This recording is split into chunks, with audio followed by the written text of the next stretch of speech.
Okay guys, good morning. Welcome sa aking video. Pakita ko lang sa inyo yung power ni coin.ph. Paano mag-load ng cellphone. Magagawa mo to kahit nasaan ka man, nasa Pinas o nasa ibang bansa. Ayan o, chat ko ang asawa ko, misis ko, hinihingi ko yung number ng aking panganay. Load-loadan ko siya. Yun, ito natin.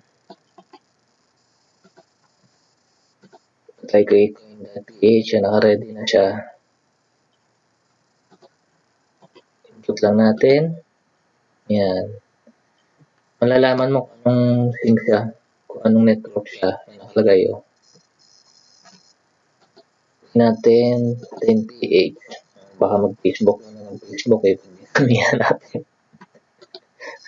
Addict na rin yung aking panganay sa pag-Facebook. Grabe. 699. Pati natin code.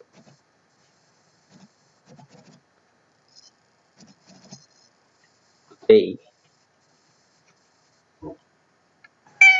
Yun. Successful. Your load is on the way. So, will be sent sa number na ito. Sabi daw, tell your friends about both earn 50 pesos basta na-verified yung user o yung applicant na nag-a-apply sa coin.ph, makaka-receive siya ng welcome bonus na 50 pesos. So, check natin yung na-receive nating rebate. Si coin.ph pala, pwede mo siyang gawing e-loading business. Same din lang to sa mga ibang network company na sa Pinas. Yung rebate na matatanggap mo, halos hindi na nagkakaiba. Ayan, receive ka ng tayo ng 50 centavos.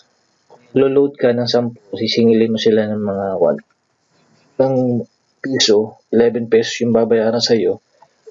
Meron ka pang 50 centavos, kita ka na ng 150. Diba? Galing, no?